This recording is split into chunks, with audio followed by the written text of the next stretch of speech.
नमस्कार, मैं हूं हरिशंकर व्यास। सेंट्रल हॉल में आपका स्वागत है। अंतर्राष्ट्रीय कूटनीति और विदेश नीति के लिहाज से सन 2014 भारत के लिए अच्छा वर्ष रहा। प्रधानमंत्री नरेंद्र मोदी ने पड़ोसी देशों से लेकर वैश्विक महाशक्तियों से रिश्तों में नई शुरुआत की। दुनिया में भारत की प्रतिष्ठा बढ़ी। भारत को नए नजरिए से देखा जा रहा है। विश्व बिरादरी भारत को उम्मीद से देख रही है। पाकिस्तान और चीन अपने अपने कारणों से भारत के प्रति पहले जैसा खुन्नसी व्यवहार छोड़े हुए हैं। इसका अर्थ यह नहीं है कि भारत के लिए 2015 में अंतर्राष्ट्रीय चुनौतियां कम है। एक चुनौती आतंकवाद की है, फिर पड़ोसी देशों के साथ रिश्तों का मसला है। मोदी सरकार की विदेश नीति में आर्थिक लेन देन प्राथमिकता है। कूटनीति से भारत की आर्थिकी में दम लाना एक बड़ा मिशन है। उस नाते दुनिया में भरोसा बैठाना चुनौतीपूर्ण है। सवाल है कि सन 2015 में भारत आर्थिक कारणों से वैश्विक सुर्खियों में होगा या राजनीतिक, सामरिक और भू राजनीतिक चिंताओं से वह फोकस में होगा। क्या विश्व राजनीति में वह नई धमक पाएगा? भारत के लिए नंबर 1 चिंता की बात अफगानिस्तान से अमेरिकी सेना की वापसी से पैदा संकट है। यो अमेरिकी सेना 2014 के आखिर में लौट जानी थी। लगता है 2015 के मध्य में यह काम पूरा होगा। तब अफगानिस्तान में सब कुछ ढहने और तालिबानियों के लौटने का खतरा बनेगा। अफगानिस्तान पाकिस्तान के सीमा क्षेत्र में तालिबानी व आतंकवादी जितनी तादाद में है, उससे आतंकवाद की चुनौती वैसे ही बहुत बड़ी हुई है। सन 2015 में यह और बढ़ सकती है। आज इस पर चर्चा है, मगर उससे पहले गपशप और खास सुर्खियां। शुरुआत सियासी गपशप से करते हैं। कांग्रेस उपाध्यक्ष राहुल गांधी इस साल कांग्रेस की कमान संभाल लेंगे। जुलाई अगस्त में कांग्रेस के महाधिवेशन में उनको पार्टी का अध्यक्ष बनाया जा सकता है। कांग्रेस के भीतर उनके नाम पर सहमति बनाने की कोशिश शुरू हो गई है। सोनिया गांधी राहुल का नेतृत्व थोपना नहीं चाहती हैं। वो चाहती हैं कि पार्टी के अंदर से आवाज उठे और उस आधार पर आम सहमति से राहुल की ताजपोशी हो। ये भी कोशिश हो रही है कि राहुल के खिलाफ कोई दूसरा व्यक्ति अध्यक्ष पद के लिए नामांकन नहीं दाखिल करे। यानी परिवार के करीबी नेता नहीं चाहते हैं कि पहली बार अध्यक्ष बनने के लिए राहुल को चुनाव लड़ना पड़े। कांग्रेस के जानकार सूत्रों के मुताबिक इस रणनीति के तहत ही दिग्विजय सिंह ने राहुल का नाम उछाला और कहा कि राहुल को अध्यक्ष बनकर पूरी तरह से पार्टी की कमान संभालनी चाहिए। अब इस बात का इंतजार किया जा रहा है कि किसी कोने से इसके खिलाफ आवाज उठती है या नहीं। बताया जा रहा है कि कुछ नेता प्रियंका गांधी का नाम ले रहे हैं, लेकिन वो भी राहुल का विरोध नहीं कर रहे हैं। वो चाह रहे हैं कि राहुल अध्यक्ष बने और उनकी टीम में प्रियंका गांधी को भी शामिल किया जाए। कांग्रेस के सूत्रों के मुताबिक कुछ नेता प्रियंका गांधी को महासचिव बनाकर उनको प्रचार का जिम्मा देने की पैरवी कर रहे हैं। उनको लग रहा है कि प्रचार में प्रियंका ही नरेंद्र मोदी को जवाब दे सकती हैं।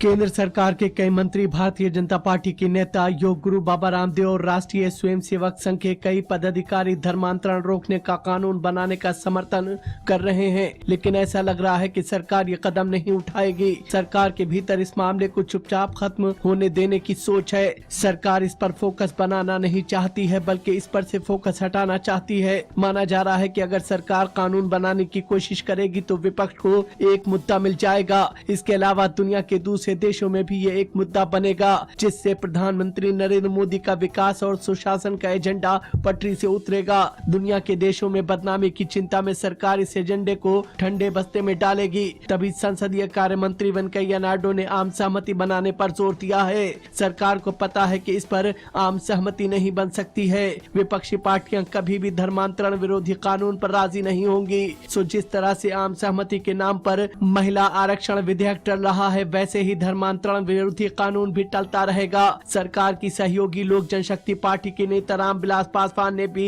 हिंदूवादी संगठनों की ओर से चलाए जा रहे अभियान की आलोचना की है। हालांकि उन्होंने ये सफाई भी दी है कि सरकार का इन गतिविधियों से कोई लेना देना नहीं है।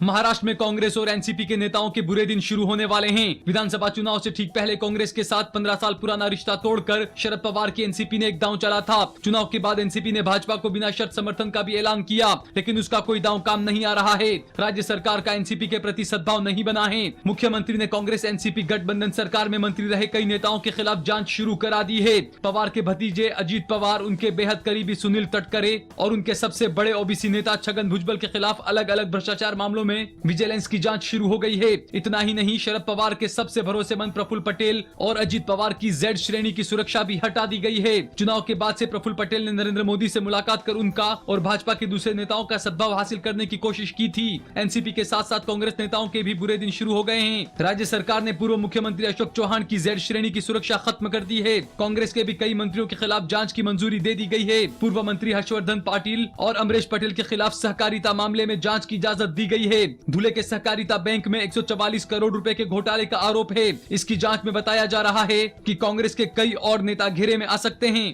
अब आज की सुर्खियां ये लीक से कुछ हटकर है और इनसे देश की दशा दिशा को बूझ सकेंगे। अरब सागर के रास्ते एक बार फिर संदिग्ध आतंकवादी भारत की सीमा में घुसने की कोशिश कर रहे थे, लेकिन तटरक्षक बलों की चौकसी से उनकी योजना विफल हो गई। गुजरात में पोरबंदर से करीब 350 किलोमीटर दूर भारत पाकिस्तान की समुद्री सीमा के पास पाकिस्तान की तरफ से एक संदिग्ध बोट भारतीय सीमा में घुसी थी। तटरक्षक बलों ने जब उसे रोकने की चेतावनी दी, उसमें सवार लोग बोट को भगाने लगे। जब इस बोट में सवार लोग भागने में कामयाब नहीं रहे तो उन्होंने बोट में आग लगा ली, जिससे बोट जलकर समुद्र में डूब गई। इसमें विस्फोटक भरा हुआ था। यह घटना 31 दिसंबर को आधी रात के बाद की है।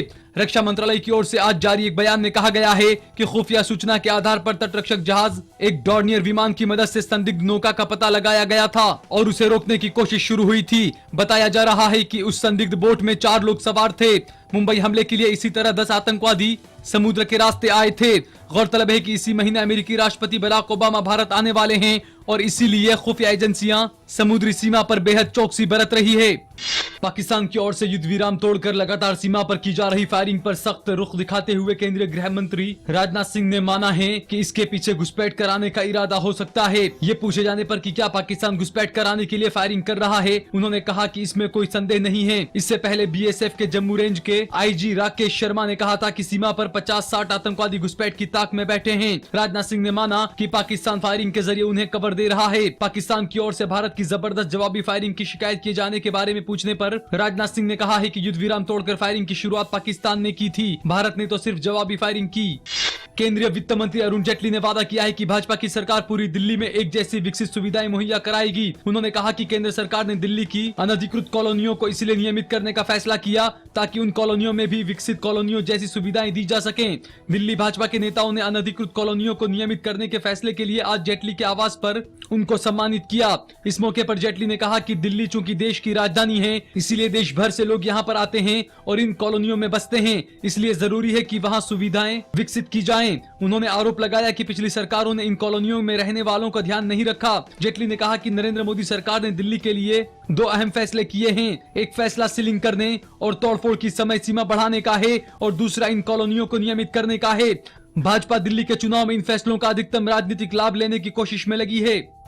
मुंबई में तकनीकी खराबी के चलते सेंट्रल रेलवे सेवा ठप हो गई है, जिससे नाराज लोगों ने कई जगह तोड़फोड़ की, निजी गाड़ियों में आग लगाई और सड़कों पर जाम लगाया। लोगों के हंगामे से मुंबई में कई जगह पर कानून व्यवस्था की समस्या पैदा हो गई है। राज्य के मुख्यमंत्री देवेंद्र फडणवीस ने ट्वीट करके बताया कि उन्होंने गृह राज्य मंत्री रंजीत पाटिल से कहा है कि हंगामे पर काबू पाने के लिए तत्काल कार्रवाई की जाए। सेंट्रल मुंबई में ठकुराली के पास बिजली का तार टूट जाने से रेल सेवा प्रभावित हुई। इसके खिलाफ लोगों ने दीवा स्टेशन पर जबरदस्त हंगामा किया, जिस पर काबू पाने के लिए पुलिस को लाठी चलानी पड़ी। स्टेशन के बाहर लोगों ने पुलिस की गाड़ी जलाने की कोशिश की, जिस क्रम में 2 निजी गाड़ियां जल गई। डोंबिवली में लोगों ने टिकट खिड़की तोड़ दी। हजारों की संख्या में यात्री पटरियों पर बैठ गए, जिन्हें हटाने के लिए कई जगह पर पुलिस को लाठी चलानी पड़ी। तकनीकी खराबी और हंगामे के कारण 4 लाइनों पर गाड़ी नहीं चली, जिसका असर ठाणे तक रहा। रेल मंत्री सुरेश प्रभु ने ट्वीट करके बताया कि उन्होंने जीएम को तत्काल सारी गड़बड़ी ठीक करने का निर्देश दिया है। गुजरात में सूरत पुलिस एक नए विवाद में फंस गई है। पुलिस की मॉक ड्रिल में नकली आतंकवादियों से जिहादी नारे लगवाने का विवाद सामने आया है। इससे पहले सूरत में पुलिस ने मॉक ड्रिल में नकली आतंकवादियों को नमाजी टोपी पहनाई थी, जिस पर काफी विवाद हुआ था और पुलिस को माफी मांगनी पड़ी थी। राज्य की मुख्यमंत्री आनंदीबेन पटेल ने भी माना था कि अभ्यास के दौरान एक खास धर्म के अनुयायियों की टोपी पहने हुए आतंकवादी को पेश करना एक भूल थी। इस विवाद के बाद फिर अभ्यास के कथित तौर पर इस्लामिक नारे लगवाने के आरोप लगे हैं। गुजरात में होने वाले प्रवासी दिवस और वाइब्रेंट गुजरात सम्मेलन से पहले पुलिस ने आतंकवादी विरोधी अभ्यास किया है। उत्तर प्रदेश की पुलिस ने केंद्रीय कृषि राज्य मंत्री संजीव बलियान के खिलाफ एफआईआर दर्ज किया है। उन्होंने पश्चिमी उत्तर प्रदेश के अमरोहा में पिछले दिनों एक कार्यक्रम में उत्तर प्रदेश सरकार के मंत्री आजम खान को कथित तौर पर आतंकवादी कहा था। इस टिप्पणी को लेकर समाजवादी पार्टी से जुड़े एक व्यक्ति ने बलियान के खिलाफ मुकदमा दर्ज कराया है। संभल के थाना प्रभारी ने बताया है कि मुलायम सिंह यूथ ब्रिगेड के नेता चौधरी मुबस्सिर ने बलियान पर मुस्लिम समुदाय की भावनाएं आहत करने और सांप्रदायिक तनाव फैलाने का आरोप लगाते हुए एफआईआर दर्ज कराई है। इस मामले की जांच का जिम्मा अमरोहा पुलिस को सौंपा गया है। गौरतलब है कि आजम खान और बलियान के बीच 21 दिसंबर को विवाद हुआ था और दोनों ने एक दूसरे पर सांप्रदायिक तनाव बढ़ाने का आरोप लगाया था। फिलहाल अब एक ब्रेक है, फिर खुलासा होगा।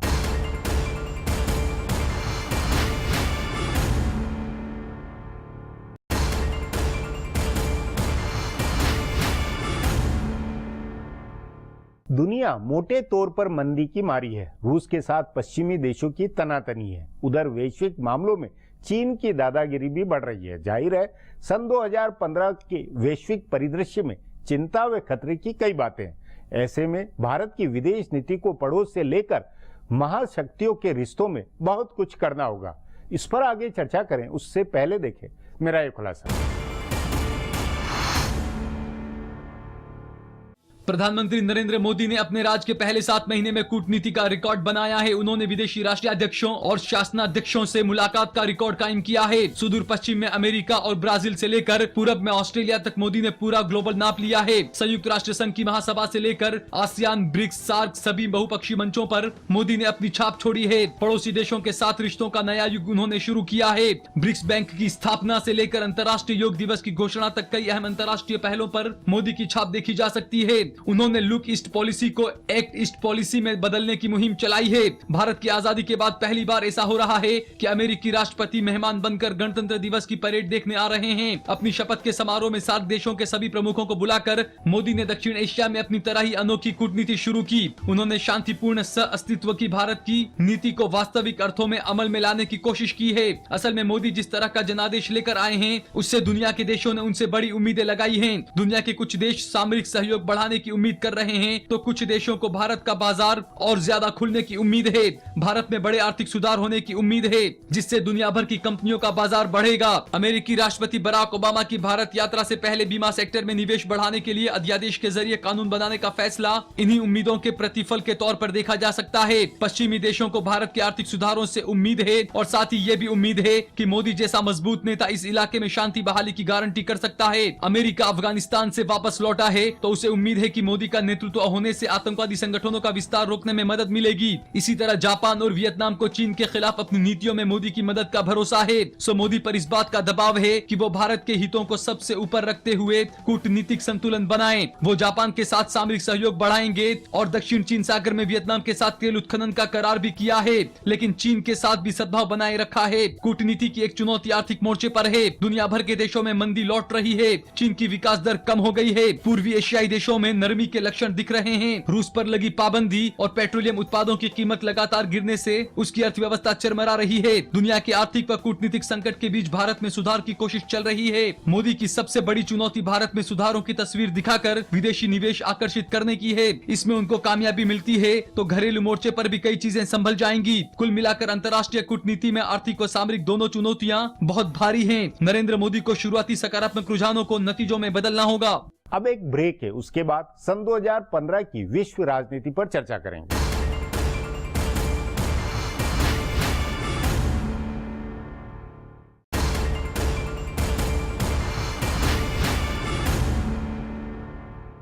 प्रधानमंत्री नरेंद्र मोदी ने सत्ता संभालते ही वैश्विक मुद्दों और अंतर्राष्ट्रीय राजनीति पर जितना ध्यान दिया है उससे भारत की कूटनीति के और बढ़ने के आसार है।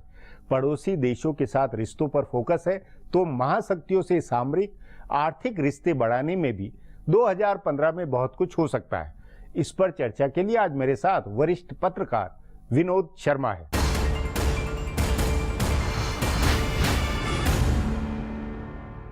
विनोद जी, सन 2015 में भारत की इन विदेश नीति की क्या संभावनाएं और किस तरह की चुनौतियों को आप बूझते हैं? देखिए व्यास जी, इसको दो तरह से देखा जा सकता है और ये कोई सरकार की आलोचना का मुद्दा नहीं है जी। या जरूरत से ज्यादा तारीफ करने का भी मुद्दा नहीं है जी। क्योंकि ये काफी हद तक निर्भर करेगा दूसरे देशों के समक्ष जो हमारी छवि है उस पर। और शुरुआत में ये बात माननी पड़ेगी कि प्रधानमंत्री ने भारत के प्रति जो उदासीनता थी अंतर्राष्ट्रीय स्तर पे उसको मिटाने की और उसको खत्म करने की कोशिश की है जी। और उसके चलते मैं समझता हूं कि उनको कुछ सक्सेस भी मिली है जी। लेकिन अब इस छवि के सुधार के ऊपर एक इमारत बनाने की जरूरत है जी। और वो इमारत बनेगी उन मुआहदों से, उन ट्रीटीज से जो भारत के हित में हैं जी। या भारत के विचार से सही है अंतर्राष्ट्रीय परिप्रेक्ष्य में। जी। जैसे कि G20 में जब प्रधानमंत्री गए तो उन्होंने काले धन पे वहाँ चर्चा की और काले धन के बारे में जानकारी हासिल करने में, ज़्यादा आसान करने में जो उन्होंने पहल करने की कोशिश की, उसमें कुछ वादे हुए हैं। देखते हैं कि वो वादे किस हद तक पूरे किए जाते हैं अंतर्राष्ट्रीय समुदाय के द्वारा। उसी तरह से प्रधानमंत्री हमारे पड़ोस में गए, पड़ोस के मुल्कों में गए, भूटान गए, नेपाल गए और मैं समझता हूं कि वो अच्छी पहल थी। लेकिन काफ़ी हद तक जो हमारी अंतर्राष्ट्रीय पॉलिसी है, छवि है, वो इस बात पे निर्भर करती है कि हमारे पड़ोस में जो हमारे मुल्क हैं उनसे हमारे ताल्लुकात कैसे हैं। क्योंकि जब तक हमारे मुल्क पे, उसकी प्रतिभा पे, उसके पोटेंशियल पे हमारे इस खित्ते में एक राय नहीं बनेगी कि ये भारत जो है वो एक उभरती हुई शक्ति है, तब तक अंतर्राष्ट्रीय स्तर पे हमको लोगों को मनवाने में दिक्कत होगी।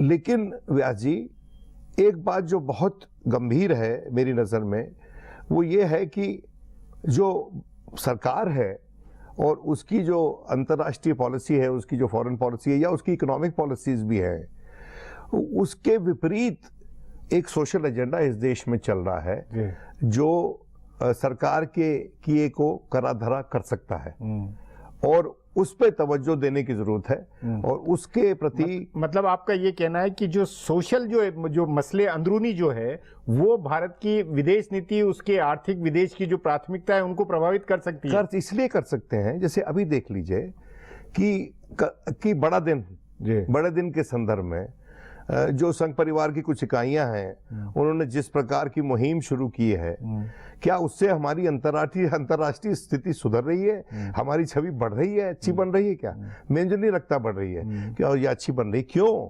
क्योंकि जो निवेश आना है वो उन्हीं ममालिक से आना है, उन्हें बड़ी मुल्कों से, बड़ी इकोनॉमी से आना है जहां पर क्रिश्चियनिटी एक बड़ा धर्म है।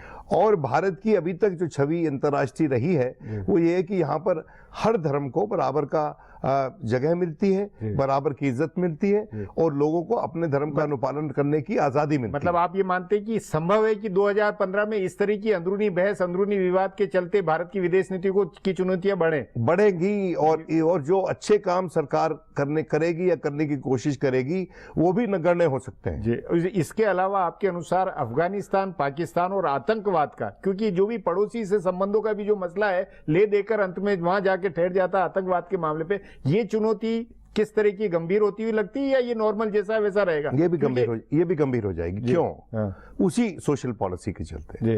देखिए व्यास जी, फिर मैं दोबारा कहना चाहता हूं कि मैं सरकार की आलोचना करने के लिहाज से बात नहीं कह रहा हूं और ना किसी पे तनकीद करने के लिहाज से बात कह रहा हूं। जब तक हमारे मुल्क के भीतर, हमारे देश के भीतर एकजुटता नहीं होगी, हम आतंकवाद से नहीं लड़ सकते। आतंकवादियों को हमारे देश में शरण मिलती रहेगी, हमारे देश में समर्थन मिलता रहेगा कुछ छोटे तबके के द्वारा जो कुछ कारणों से अपने आप को जुदा सा पाता है, जी, एलिनेटेड पाता है, जी। और वो हमको सुधारना नहीं, है। लेकिन अंदरूनी आतंकवाद के बजाय जो खतरा, उसके बजाय वैश्विक जो खतरा है, या अफगानिस्तान से अमेरिकी सेना की वापसी है, या आईएस है, इस वैश्विक खतरे की ज्यादा बड़ी चुनौती नहीं है जिसके कारण शायद भारत के भू राजनीतिक या सामरिक रिश्ते महाशक्तियों से और दूसरे देशों से बेहतर हो, या सहयोग वाले बने? जब अमेरिका अपनी फौजें हटा लेगा, कम कर देगा, बिल्कुल पूरी तरह से तो नहीं हटाने वाला, तो उसके एवज में क्या आर्किटेक्चर वहां पर बनेगा? आतंकवाद से तो लड़ाई चलती रहेगी। यही भारत की विदेश नीति के लिए चुनौती की, बाकी देशों के साथ बात करके वो कुछ बिल्कुल। और उसके लिए हमको अपने रिश्ते रूस से, चीन से, सेंट्रल एशियन ममालिक से और पाकिस्तान से सुधारने पड़ेंगे, क्योंकि पाकिस्तान के साथ हमारा जो एक्सपीरियंस है वो अच्छा नहीं रहा, ये बात सच है। और कोशिशें भी हुई हैं, और सबसे भरकस कोशिशें उस व्यक्ति द्वारा की गई जिसको भारत रत्न मिला है, अटल बिहारी वाजपेयी। और मैं ये समझता हूं कि अगर आप नक्शे पे देखेंगे तो अगर आप चाहें भी तो अफगानिस्तान के संदर्भ में पाकिस्तान से निजात नहीं पा सकते, क्योंकि वो एक फ्रंट लाइन स्टेट है, और उसी के नाते उसको वो विशेषता मिलती रही, वो इंपॉर्टेंस मिलती रही जो अमेरिका देता रहा उसको।